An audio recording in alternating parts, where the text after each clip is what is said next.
How is an order of Bronze Age comic books I placed 2 months ago holding up? Let's find out.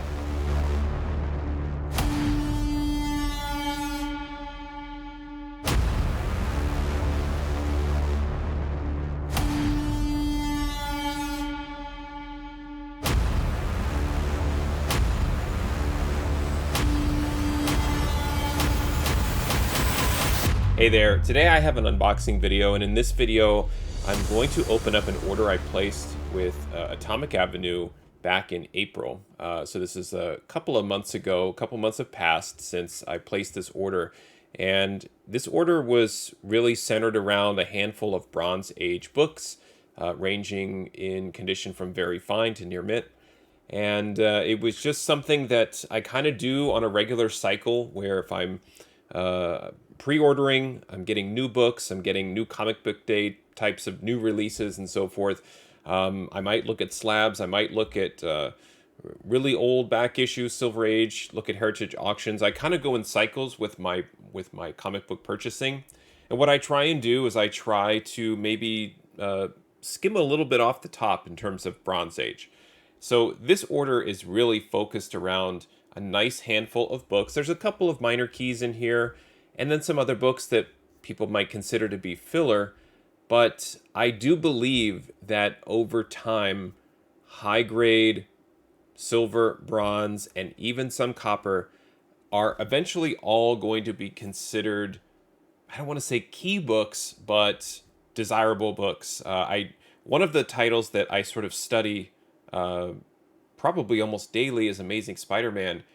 And when I say study, I mean I'm looking at pricing resources like GPA and cover price. I'm using information provided by lots of different databases that talk about key issues, key first appearances, and so forth.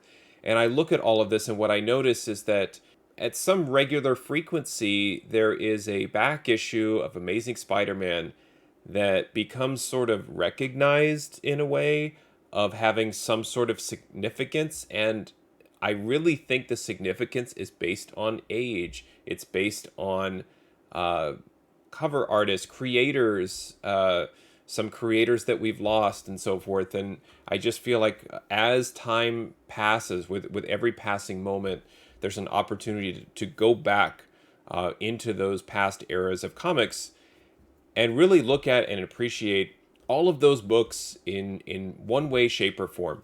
So what I like to do is really focus on those minor keys or non-keys and see if I can find them at least in that 6.0 or above. And in this case, I was kind of targeting 8.0 and above. And I want to go ahead and unbox this order and take a look at the books, take a look at the condition, talk about kind of the range. And with Atomic Avenue, they have this very fine to near mint range, and it's kind of a catch-all. And I think that by not having specific, either using a point scale or more of the, just tried and true historical traditional grades instead of grade ranges, I think that they sort of allow sellers to not grade their books accurately. I think Mile High Comics also kind of fits into that category, where they're like, listen, we're going to create our own grading system. It's going to be loosely based on what everybody knows, but then we're going to have these ranges because grading is subjective. So if I'm grading a book as a seller and I think it's an 8.5, what I'd rather do is throw it into a range of 8.0 to 9.2 or something like that, or even 8.0 to 9.4. I don't know. That way, you might think you're buying a 9.2, but I can actually ship you an 8.0. I'm not a fan, but the reason that I continue to purchase from these sites that I often wish would make some changes is because of opportunity. And so what I do when I'm going to purchase a book that I know is not near mint, what I try to do at least is say, okay, if this book is really not near mint, and yes, I can request scans and so forth, but again, I feel like that brings attention to the book that I'm trying to acquire. And I'm sure many of you have been burned on eBay or other platforms where the seller decides to cancel an order because maybe they weren't aware that the book got hot. This recently happened to me, but I was a seller where I had sold some Spectacular Spider-Man related to the character of Spot that is rumored to show up in the new Spider-Verse animated movie. And I think I had priced them a little too low based on market conditions, but I had to sell them as is. A lot of sellers will just cancel, and then maybe later on they'll relist it, or even relist it on a different platform, or they'll say, sorry, I must have sold it somewhere. They make up some excuse, and Atomic Avenue allows for that. So what I'm afraid of is if I request a scan, particularly on a Silver or Bronze Age book that I know is underpriced, then I feel like there's an opportunity there where the seller may go back and either say, oh, shucks, I don't have this one, my bad. And then they'll, again, maybe reprice it and list it later. So, and I would rather take the gamble and get the book sight unseen and then see where it fits within that range. Prior to buying that book, what I do is I determine the value, within the range. So if it's a VF to NM, then I'll set up my range. So I'll kind of like maybe pad it a little bit or shift it. So instead of going a true 8.0 to 9.4, what I do is I take a 7.5 to a 9.2, and I figure out, fair market value is fair market value. It's sort of like especially for Bronze Age, if you look up on cover price, an FMV, in my opinion, is mid-grade.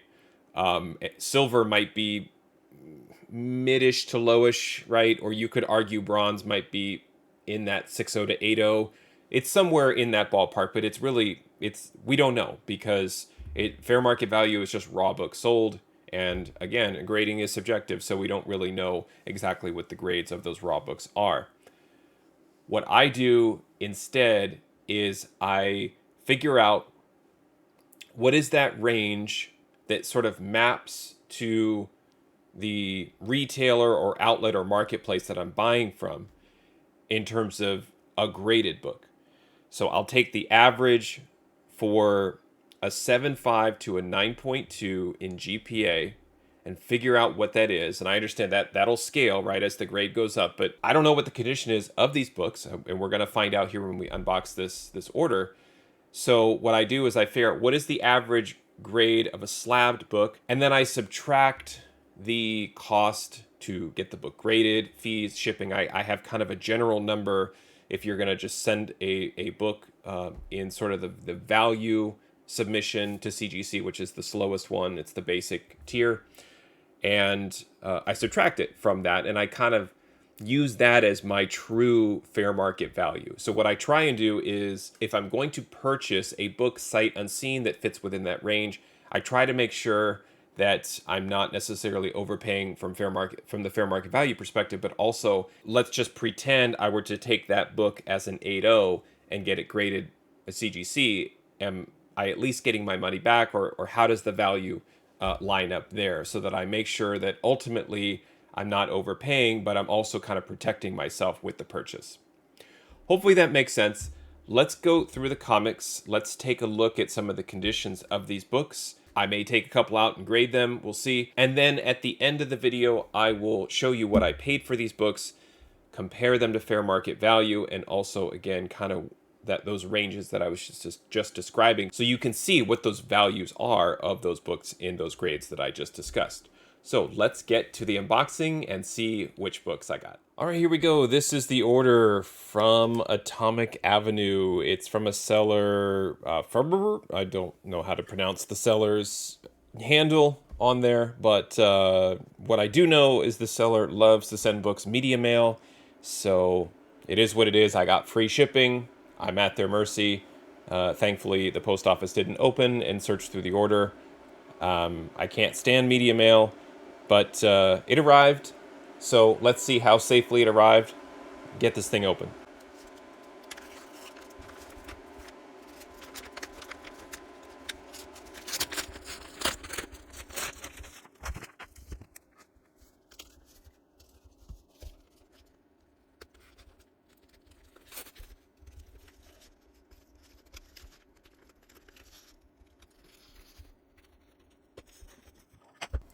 You would think that the sellers in 2022 would understand, like, I can't just slice through this. Also sent with this ultra protective newspaper. This is why I can't stand media mail, because you don't get anything sent media mail that's like really like bubble wrapped and it has all of this great packaging. You kind of expect this sort of stuff inside, although it does look like there is a great deal on some of these deli meats, I guess. But I can't take my box opening tool, a knife, a samurai sword, or whatever to these things, because as you can see, just as I unwrap it, this is a very thin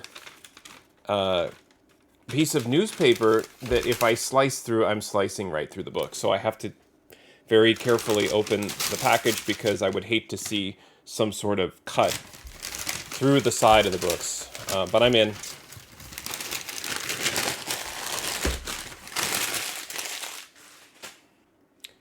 All right, and let's see which books I got. And I don't know if they're going to be in a particular, maybe alphabetical order. Looks like they're all over the place. These also are Bronze Age bag and boards. Look at that. It's pretty nasty. But let's get to it. The first book is Spectacular Spider-Man 96, and I can already tell these books are not in a very fine or near mint range. I'm going to rebag and board them regardless. I'm going to get them out of that really nasty bag and board and put that off to the side to throw away. There's no super significance with this book other than it's borderline end of Bronze Age. It is right before those books I talked about with Spectacular Spider-Man and the Spot appearance. I think this is the issue before. It's like 97 through 99 are the three books that everybody's after right now. So this is a miswrapped book. The spine is really beat up. I mean, nasty. So like I'm looking at this going probably already in that 5 to 6.0 type of range, maybe even worse. Probably around a 4.5 to 5. I mean, it's just one color breaking spine tick after another. Not even worth pressing. I bought it because I didn't have this issue of Spectacular Spider-Man. It was relatively cheap. I'm kind of a sucker for anything Black Cat. There she is right on the cover. This book is interesting too because it was written and penciled by Al Milgrom. I wanted to see if he also did the inks. Yeah, it says written and drawn by Milgrom. So, I tend to think around, like 90s comics and McFarlane, where it was like, oh, wow, McFarlane is writing. And it was more of a surprise that he was writing than anything. But when someone's sort of known for their art and then they also take over writing duties, it's not that it's rare, but I find it interesting. Byrne did it a lot. Simonson, and then I think of the Image guys doing it as well. Jim Lee co-plotting X-Men #1 and so forth. So this is a complete Al Milgrom created story from the writing and the artwork. But again, disappointed with this sort of condition. And again, there's some protection built in, like I said. So I wouldn't send this book in for grading. It's not anywhere close to an 8.0, but in theory, if it is an 8.0, then I am protected. In a 5.0, it's a loss, but that's the gamble. All right, the next book is Submariner 47, and I looked at this and thought, okay, hold on, is there writing on the cover or is that on the bag? Well, we're about to find out. This one is from 1972. I believe this is the oldest book that I ordered. And let's hope that writing was on the bag. It was not. It was on the book. Again, this book was... I'm going to double check here and see if... So this book was listed in VF condition. So you tell me, is this a VF book? I don't believe so. It's quite dirty. It definitely has some pressable defects like down here. So this might be a book that would be worth cleaning and pressing out. But it does have a number of spine ticks on this all red sort of border cover. So there is that. I liked this book when I bought it, again, thinking that, it was going to be around the 8.0. I'm looking at it now. It feels to be in a little better shape than that Spectacular Spider-Man, so maybe it is like a 5.5. But, now I'm looking, it might be worse. I'm just seeing other things. There's some sort of color erasing or erosion there. The writing on the cover, it's not just about the writing, it was ballpoint pen, so that probably pressed through the cover. And yeah, you can kind of see it's sort of embedded in the page, the writing right in there. I can kind of feel it as well. We got Jerry Conway writing this issue, Gene Colan on art, and it's a Gil Kane cover, but I believe there were some other folks that also contributed to the cover as well. It was this is not the first meeting of Doctor Doom and Submariner, but we've got Doom featured here on the cover. Doom takes advantage of Namor. Namor has some sort of memory loss in this issue, and then I believe Doom sort of talks Namor into becoming his ally, to sort of set up a job to go after MODOK and get the Cosmic Cube. But gosh, just another disappointing book. As again, I'm not expecting a true 8.0 or some sort of overly conservative grading where it's like, oh my gosh, it's an 8.5 or a 9, and I bought it at an 8.0 price. Again, just ballparking a 5.0, or I would even say maybe a 4.5 to a 6.5 kind of range on those books. Almost a full tier less in terms of a range than that very fine or very fine to near mint range that I talked about. So I'm already a little irritated, but I do this to myself. I keep buying books from the same platform and the same sellers, and for some reason, it takes me a while to really learn my lesson. Here we have Savage She-Hulk number 15. Now, let's hope for the best with this one. This was listed. This was listed in that very fine to near mint range. And this one looks okay at first glance. It definitely has some opportunity there for a cleaning on the back, so probably one really good wipe down. But then, as I always start to think maybe this book has potential, now we've got an issue up there. I don't know if it's a page fold. I don't know what's going on with this. Let's see. It's definitely bent backwards. Yeah, so I was able to bend the page up. So with some pretty significant humidity, I could probably press that back down. But it's got that 1/8 of an inch tear. So with that, you kind of work 8.5 and start working backwards. Because it's technically 2 tears, probably, it's maxing 8.5. Now you're probably maxing 8.0. But the spine looked pretty good. No color breaks, just some spine ticks. So had that not been there on the back, I'm seeing a couple, but it definitely would have fallen into that very fine. I would have probably at least given it an 8.0. But now with the spine ticks, there's some other creasing in here. I'm looking at this as probably a 7 to 7.5. And I would probably go 7 just because of the dirt. I typically take off at least 0.5 for dirt, just because I just got a 9.8, in fact, of a book.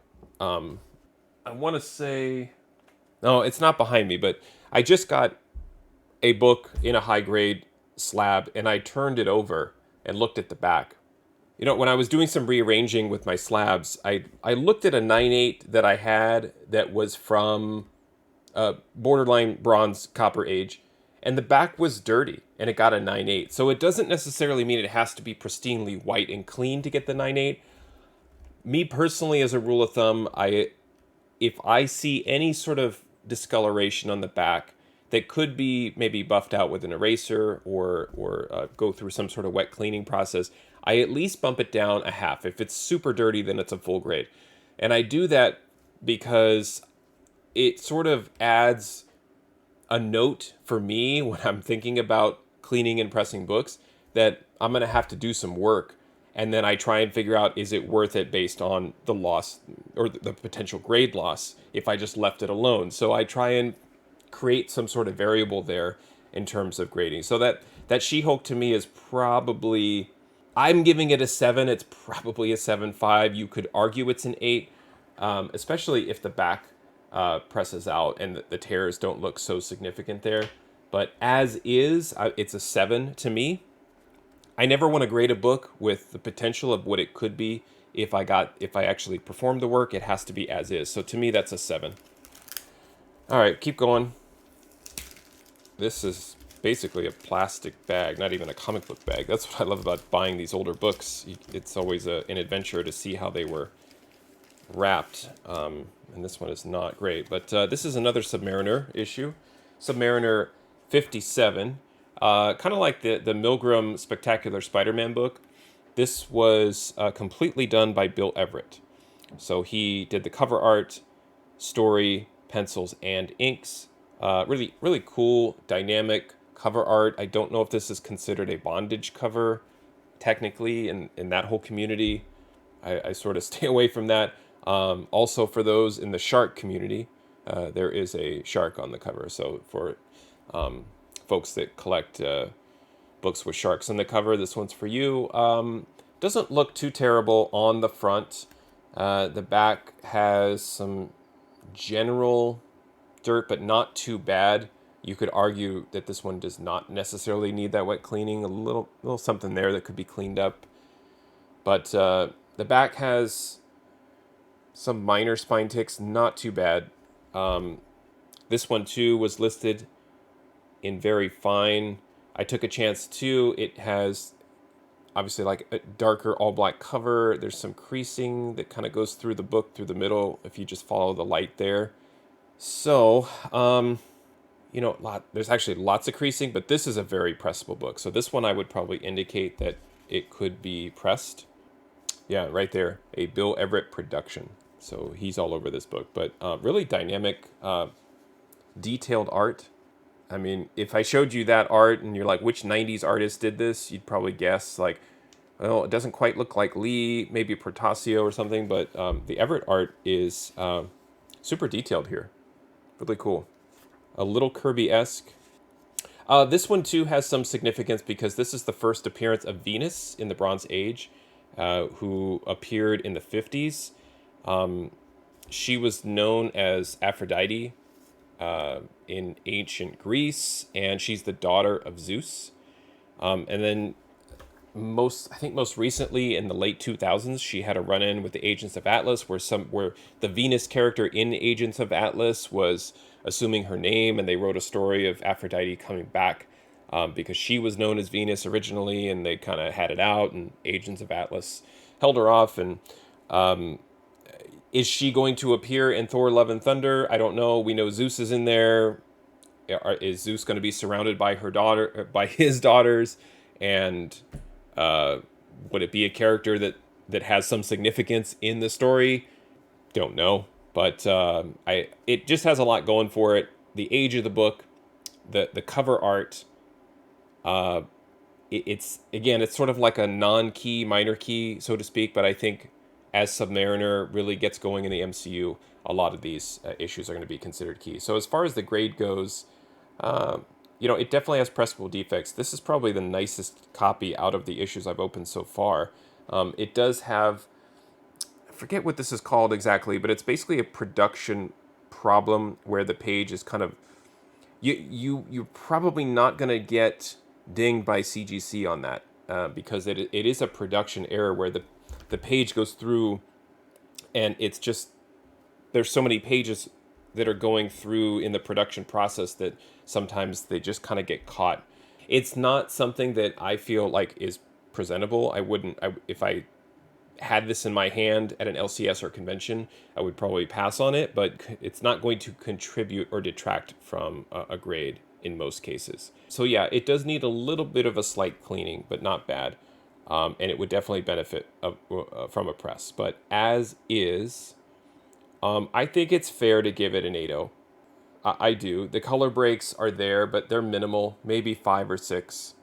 And the corners are just slightly blunted. So maybe 7.5 at worst, but I would probably give this one an 8.0 with the ability to press. But it probably doesn't press up very much. Maybe maxes out at a 9. So, okay, that one wasn't too bad. Next one. This is Werewolf by Night, number 22. Again, a 9-key issue. This is from 1974. It's written by Doug Mensch, pencils by Don Perlin, and cover art by Gil Kane. This was in the very fine to near mint range. And this one on the front just has general, like, Bronze Age wear, a lot of creasing right in there that could be pressed out, but sharp otherwise, no tears. It's miswrapped, but the miswrapping sort of protects it from the color breaks. So the spine looks clean right there. If I get it right in the light, it has some ticks that need to get out. Hard to show on camera, but there's one right there by my thumb. Up and down the spine. So if you angle it like this way, you can kind of see that there's just some creasing and some ticks there. On the back, more of the same. Try and get it in here on the spine. Yeah, you can see the spine there. It's just needs to go through either a humidity tank or steam to get all those out, and maybe one wipe down. So it needs a clean and a press, but really strong copy otherwise. I don't know if I could bump this all the way to a 9.8, but this would be a really fun one to experiment on because I think most of the defects are pressable. So this one looks very interesting. As is, though, again, probably in that 8. I would argue maybe this deserves an 8.5 or even a 9 by itself. So I think that the crease down there for me is just it's too high up the corner. You can see it goes all the way up to like Werewolf's wrist. So I think for that reason it's not getting a 9. So I think this was probably 8.5, again, with the candidate for clean and pressing.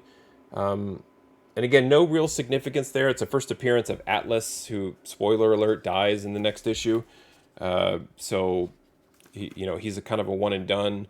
But, again, depending on where a Werewolf by Night appearance or series goes, it is kind of a random story where Jack Russell gets tangled up with this guy Atlas, and then he kind of gets framed for the guy that Atlas murdered, and then it's all resolved in the next issue.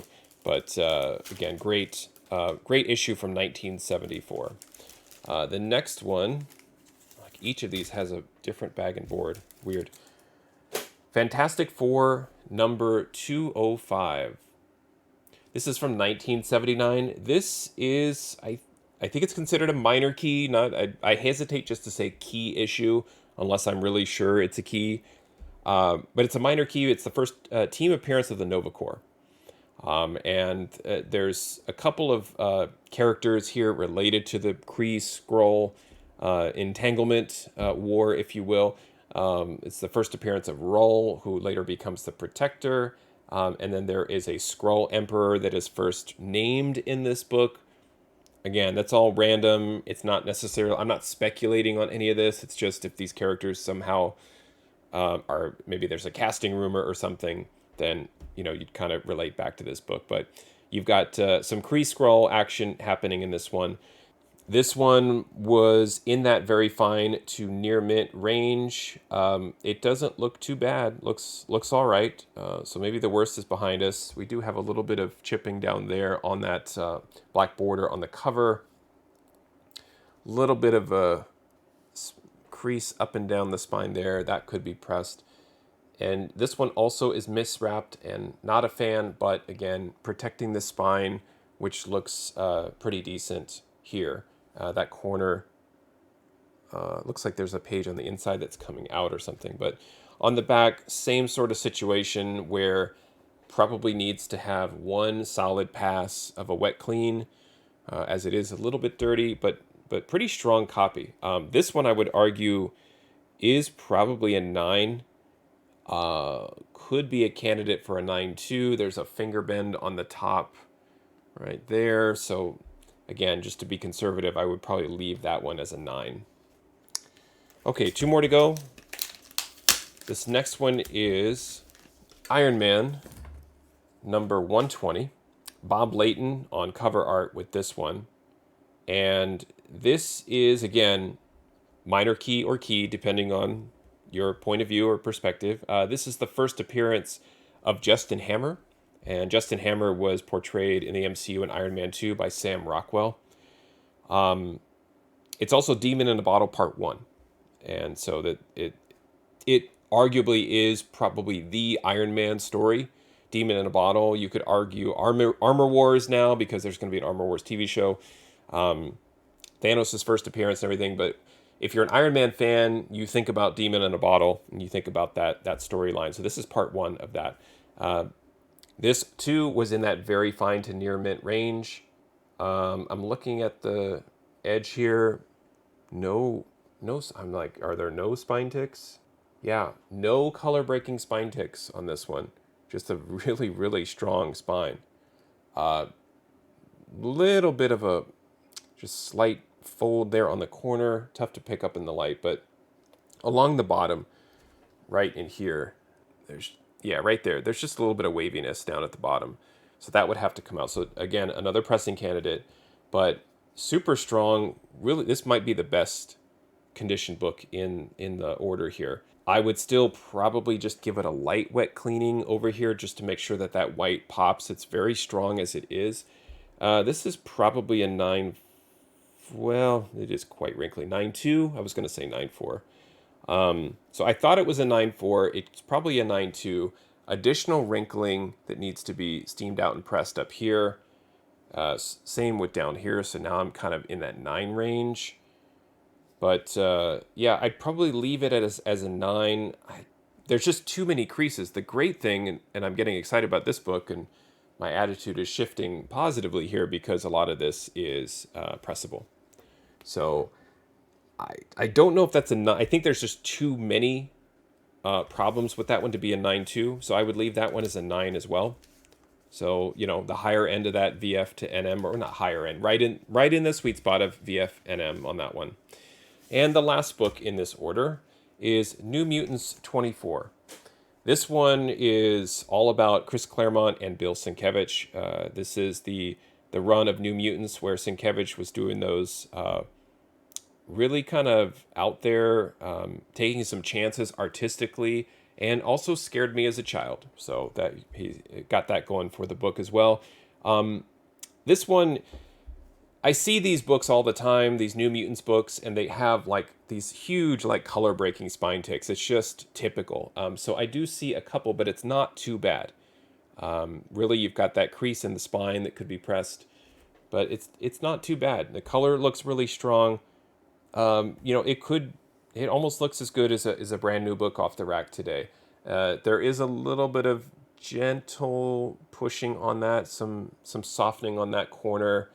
So you probably go to a 9.6 just there alone. A little bit of creasing on the top, but not bad. And then I think I'm counting probably about 6 spine ticks, borderline color breaking, maybe not. Down here we've got something. I think that's just art. That should just be the art, so that doesn't count. So maybe a couple of very, very thin color breaking spine ticks and a few otherwise. On the back, pretty strong. Not bad. Really good. Is that color breaking? Yeah, that's a color break, I believe. Yeah, right there. That's really the only significant one on the back. So this one could be a 9.2. It could pass for a 9.4. I think that it's probably a 9.2, but then if I could get that crease out that's going all the way up and down, then that could be a 9.4. So I may have lucked out on that one. This one was listed in near mint. So in that case, it should be a 9.4, right? But here are the books. I think it got better as it went along. But man, I mean, just looking at these comics, like just forgetting the grades, just looking at them as they are. I love it. I love it. I don't own any of these books, or I didn't until now. And I love adding, a stack of these Bronze Age books. And as you can see, it's, there's some good and some bad. And that's the thing. That's kind of why I take the chance and buy them sight unseen. Because maybe the seller looks at this issue and sees what good a shape it is and maybe he regraded it near mint. There's really no reason why the New Mutants is near mint and this one is VF to near mint. It's a near mint minus. But the problem is on Atomic Avenue, there's no such thing as near mint minus. That doesn't exist as a grade that you can choose. So anyway, these are the books. Let me show you what I paid for them. I'm going to plug in the general grades that I gave each one so you can kind of see what that graded value looks like and see how I did. Okay, here is that order that I placed with Atomic Avenue. The seller was there he is. And it was an order I placed back in mid-April 2022 for a total of $73.99. This seller did offer free shipping, which is great, and I did not have to pay any tax. So what I did is I took that total cost of the order and distributed it across each book here for my total cost, which, since there was no tax or shipping, it was just the raw cost of the book. And to keep my math in line, I just double check to make sure that these totals are accurate and they match. So from a fair market value perspective, if I compare the current fair market value provided by cover price against what I paid, we can see that just from a fair market value perspective, which again does not account it doesn't take the actual grade of the book into account. It's just whatever it is. If I just put the book up on eBay and I said grading is subjective, please see scans, then that's what I should expect if I trust my source for fair market value grades to be accurate. So the big winner here is that Iron Man 120, which thankfully was in a high grade. I paid $15.50 for that book. It has a fair market value of $28.05. I think due to the first appearance of Justin Hammer, nothing confirmed. I think just people thinking out of the box that Hammer could come back in the Armor Wars series, possibly. Again, no confirmation there, but I think that's why that book is retaining a little bit of value there. The one just above it, Fantastic Four 205. Again, first appearance of the Nova Corps as a team, I guess. I paid $9.99 for that book. It has a fair market value of $16.62 for a nice gain of $6.63. A couple of them were under. The New Mutants 24, I paid $4. Fair market value is a little over $3. And Werewolf by Night, I paid $11, and the fair market value of that is $10.26. All in all, though, again, just looking at the books raw, I don't do this, but if I were to flip all of the books, just post them on eBay individually, I should be able to gain about $25.72. But if I don't, then I've at least added that value to my collection after subtracting what I paid for the books. Now, in order to kind of see if these books kind of worked out within my range, I want to go ahead and put the sort of like what my grades, like what they could have been, I would say. So at the high end, I realize that we're not dealing with near mint books, but so let's just sort of pick here VF to NM, which is, it's very weird that they have VF to NM and NM. So is it truly 8 to 9.4 or is it 8 to 9? I don't quite know, but let's just say that those are 9.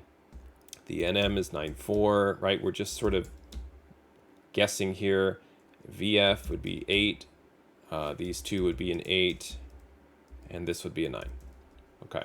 So from a CGC value perspective, for those 8 books, it's a nice gain of $91.89 of value. The only one that's sort of under is Submariner 57, where I paid $12.50. I would have to pay the shipping of the book and CGC grading fees and so forth for a book in an 8.0 that's only worth $36. So that was probably my mistake, although I would say maybe if it's an 8.5, it jumps a little bit. Yeah, 112, right? So there's that little subtle difference. All of these books need some form of pressing, and I believe even a cleaning, except for the first couple that I opened that were in such rough shape. I probably wouldn't do anything with those. But nevertheless, that's what these books are. Now, these are not 9/8. I literally just do this for fun. But if I flipped them all to 9.8, what is the ceiling? Like, what are these books? Like, what could they be? What's that potential? Over $2,500 of Bronze Age comics in this order, if they were all 9.8. Obviously, clearly they're not. I just love to do this for fun. Now, what I want to do is I want to plug in, lastly here, and I've got them saved. The grades, if they don't match up specifically with what I said earlier as I was going through, I may have reassessed them. I can explain one that I reassessed, but these were the grades that, were roughly in the ballpark of what I said. I ended up giving the Submariner 47 a 5.0. I don't want to. Gosh, now I look at it again. It probably should be a 4.5. I keep dropping it because this one in particular, it's going to be hard to see here, but there's this huge like fold down here at the bottom. It's like the bottom of the book was just folded up. Could that be pressed out? Yes, but with the ink, the writing on the cover up there and everything else, and also that looks like the color's been rubbed off. There's just so many issues with it that I'm just going to leave it a 4.5. I'm probably not going to bother pressing. I don't see the point of trying to steam and press that book other than for practice to get it to a 4.5 to a 5. Even in a 5, I think you saw there was no CGC value for that. So looking at these grades specifically, it's almost a break even. So again, if I blindly sent all of these books off to CGC that I think had value, so I would skip the 0 value books and just send the half, these 4 that have value. Unfortunately, they would come back as is in an 8.5, and it would be $15 and it'd be a huge loss. The only one that's really holding up is that Iron Man 120. I think that the Justin Hammer appearance in part 1 of the Demon in the Bottle, Submariner on the cover, that book has a lot going for it. I love that one, and fortunately for me, it looks great, and it looks like I can even improve that one. So I'm super happy about that. Even in a 9.0, that's an $80 book in a CGC slab. So that, to me, 120, you could argue Fantastic Four 205. Those were the 2 main books in this order that I got in terms of value and opportunity, potential. Unfortunately, it's just the Submariner book and that Spectacular Spider-Man that was a mess with that horrible Star Wars ad on the back where it had it's a darker cover and then you just get like spine tick after spine tick. I gave that a 5.5, and that's very unfortunate. So, kind of a mixed bag here. But again, what I like to do is gamble and take a chance, because I think that if you buy enough books that are within certain grade ranges on places like Atomic Avenue, you end up at least coming away with a few. You'd love for every book to be that home run where you're like, okay, it's a very fine denirment book like Iron Man 120, and you're giving it a 9, but it has the potential maybe to be a 9.4. Okay, great. You'd love for that to happen with every book. But I think that what I keep hearing in the community is that high grade, and again, high grade might differ from individual from individual collector to collector, but high grade Bronze Age books are drying up fast. You've even seen, if you subscribe to Mile High Comics newsletter, Chuck talks about this as well, that he's buying collections and he's still kind of amassing this warehouse of comic books, and his prices are still, no pun or I guess pun intended, mile high. So I'm kind of taking a break from Mile High Comics because they're not readjusting to help me as a consumer, because my sort of staples are increasing in cost, but my income is remaining the same, and comic books are not a staple. So I don't see why I should have to continue to pay a premium when the overall market, the overall consumer is having to pay more and they're getting less. So I'm taking a break from those sorts of sources until they can really kind of adjust their prices. But what they will continue to point out is that comic books, it's kind of I don't want to say it's a special case, but the supply continues to go down for these sorts of books. And I'm part of the problem, or the solution. I don't know, a solution for myself, I guess. But I'm part of the problem in general, because I'm taking some of these higher grade Bronze Age books out of circulation and into my PC. getting them graded, right, and so forth. So as consumers become more savvy and more strategic, and again, this was a $74 order, I'd rather take my chance on an order like this than buy 2 sets of a store exclusive with no discount, where you get a virgin copy and one with a trade dress and some exclusive cover of a random non-key book that looks cool. I love those books, but I'm being super strict with myself right now, and I'd much rather get books like this. So when the market starts to pick back up, I feel like books that are similar to comics in this order, those are the ones that are going to not only sustain this market, but hold more longer term value than those store exclusives, which is kind of where my money had been going. And now it's going more towards orders like this. So let me know what you think. Are you disappointed with some of the conditions? Do you feel like it's my fault because I don't ask for scans? I'd love for your feedback. Are these the types of books that you're collecting? Do you dabble in Bronze Age back issues? Are you moderns only? Every collector is going to collect kind of what they want, and buy what they want, and buy what they like, which is awesome. But I love going back and adding books like this to my collection whenever I can.